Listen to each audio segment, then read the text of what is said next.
Salam olsun qoşabılaqlara. Salam olsun məlum səbəblərdən Azərbaycanın müxtəlif bölgələrində yaşayan qoşabılaqlara. Salam olsun ölkəmizin hüdudlarından kənarda, xarici ölkələrdə yaşayan, bugünkü tədbirimizə qatıla bilməyən, amma ürəkləri, qəlbləri bizimlə döyünən qoşabılaqlara. Salam olsun qoşabılaqda doğulmayan, qoşabılaq kökənli gənclərimizə. Salam olsun yurt həsrətli, vətən niskilli, qərbi Azərbaycanlılara. Salam olsun 37 il bundan əvvəl ayrıldığımız Qoşabılaq kəndinə. Gəlin bu məkandan yüzlərlə kilometr məsafədə yerləşən Qoşabılaq kəndini gürültülü alqışlarla salamlayaq və deyək: Salam Qoşabılaq! Salam Qoşabılaq! Düz 37 ildir ki biz Qoşabılaq kəndindən, doğma kəndimizdən ayrılmışıq.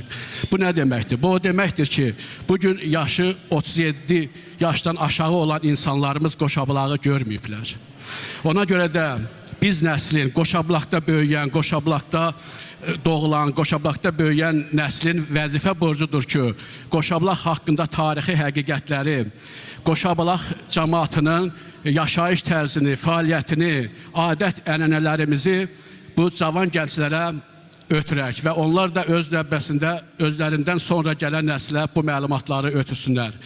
Məhz buna görə mən istəyirəm ki, qısaca da olsa Qoşabılaq haqqında bir tarixi ekskursiya edək. Qoşabılaq kəndi rayon mərkəzi Basarkeçərdən 5-6 kilometr cənub-şərqdə, dəniz səviyyəsindən təxminən 2000 metr hündürlükdə, nisbətən düzənlik bir ərazidə yerləşirdi. Kəndin adı, kəndin yuxarı hissəsində sağda və solda olmaqla qayaların arasından çıxan bir cüt bulağın, yəni Qoşa bulağın adından götürülmüşdür. Lakin bu bulaq sözü demək olar ki, oradan çıxan suyun miqdarını, suyun həcmini reallığı ilə əks elətdirmir. Sözün əsl mənasında oradan 2 ədəd çay axırdı və bu bulağın suyu ilə kəndimizdə olan bütün əkin sahələri, tütün sahələri, hamının həyətində olan ağaclar, hamısı bununla suladılırdı.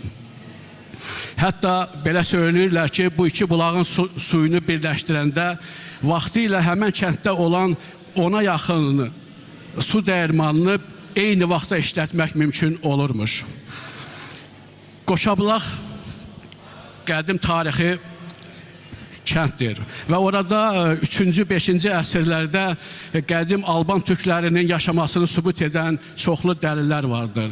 Köhnə klub deyilən yerdə, daha doğrusu onun arxasında böyük daşlardan ibarət olan Alban məscidinin qalıqları qalmışdır. Kənd mağazasından 20-30 metr məsafədə yenə köhnə klubun yaxınlığındakı qəbristanlıqda olan məzar daşlarının üzərindəki qrabar əlifbası ilə olan yazılar onu sübut edir ki, həmən dövrdə burada qədim Alban türkləri yaşanmışdır. Kəndimizdə 1988-ci ildə təxminən 2000 nəfərə qədər əhali yaşamışdır və əhalinin əsas məşğuliyyəti tütünçülük, heyvandarlıq, maldarlıq, arıçılıq, xalçaçılıq idi. Və yay aylarında kəndin cəmaatı kəndimizdən təxminən 20 kilometr məsafədə olan yaylaq yerlərinə köç edərdilər. Yaylaq yerlərimiz əzəmətli dağlarla əhatə olunmuşdu. Qaradaş, Kəpəkli, Camışçan, Dəlləkbiçən, Yumru və digər bunu kimi əzəmətli dağlar var idi. Bir-birindən özünə məxsus suları ilə fərqlənən füsunkar bulaqlar var idi. Məhəmmədəli bulağı, Ağ bulaq, Kör bulaq, Sarı bulaq, Qara bulaq, Ceylan bulağı, Əbəlikli bulaq, Qaradaşın bulağı. Qaradaşın bulağı xüsusilə əzəmətli idi. Adətən bulaq deyəndə çökək yerdən çıxan bir su hövzəsi başa düşülür. Amma Qaradaşın bulağı hündür bir dağın zirvəsinə yaxın olan hissədən çıxırdı və bu onu daha əzəmətli edirdi. Buna görə də həmin bulağa sitayiş olunur və onun ətrafında qurbanlar kəsilirdi. Mənim yaxşı yadımdadır ki, onun suyundan içmək üçün biz mütləq gül çiçək dərib onun suyun içine atırdıq və yaxud qəpik atıb ondan sonra içirdik. Qoşablaq cəmaatı düz 4 dəfə deportasiyaya məruz qalıbdır.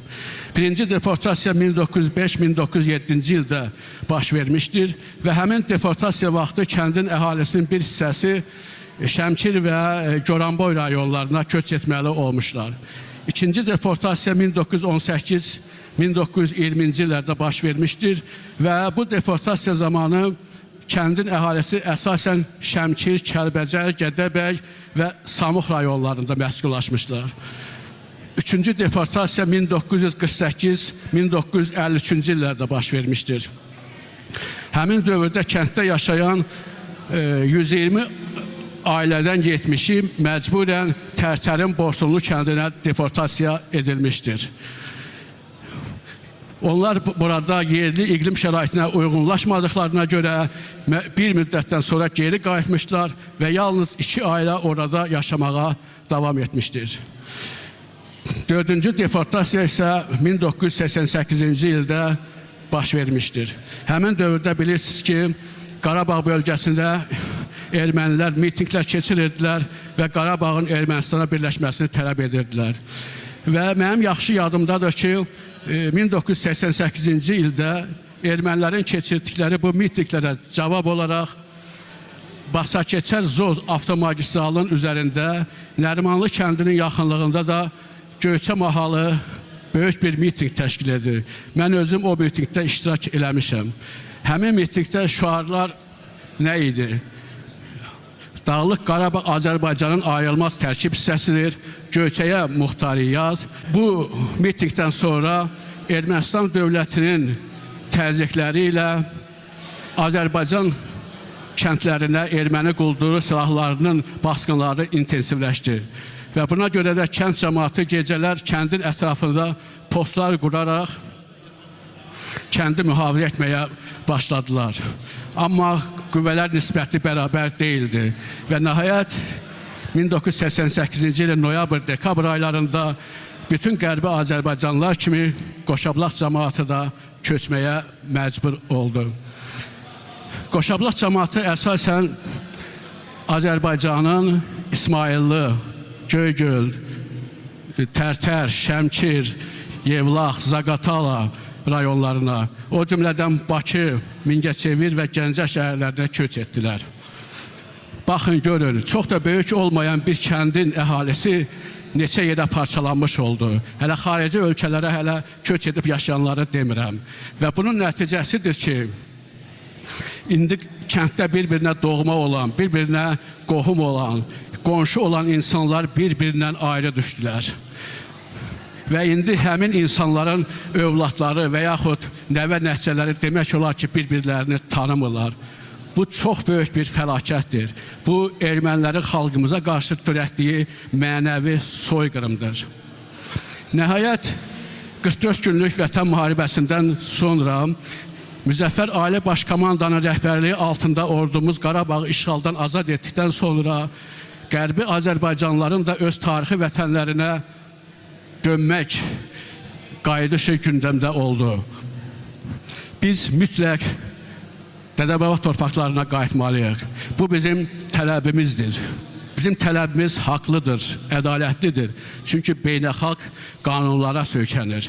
Və inanıram ki, bütün Qoşablaqlılar, eləcə də Qərbi Azərbaycanlılar öz Dədəbaba yurtlarına qayıdacaqlar. Mən kəndimizə qayıtmaq istəyirəm. Mən Qoşablağın havasını udmaq istəyirəm. Mən Qoşablağın qoşabulaqlarının suyundan içmək istəyirəm. Mən dağıdılmış Qoşabulağın bərpa olunmasında iştirak etmək istəyirəm. Mən bir yol mühəndisi kimi, mənim də vəzifəm o olar ki, kəndin dağıdılmış yollarını bərpa edəm. Və bunu çox vicdanla, səmimiyyətlə edərəm. Sağ olun, Qoşablaqda görüşmək ümidi ilə xoş qalın. Çox sağ ol dəyərli qardaş. Allah arzumuza çatdırsın. Hamımızın arzumuzdur.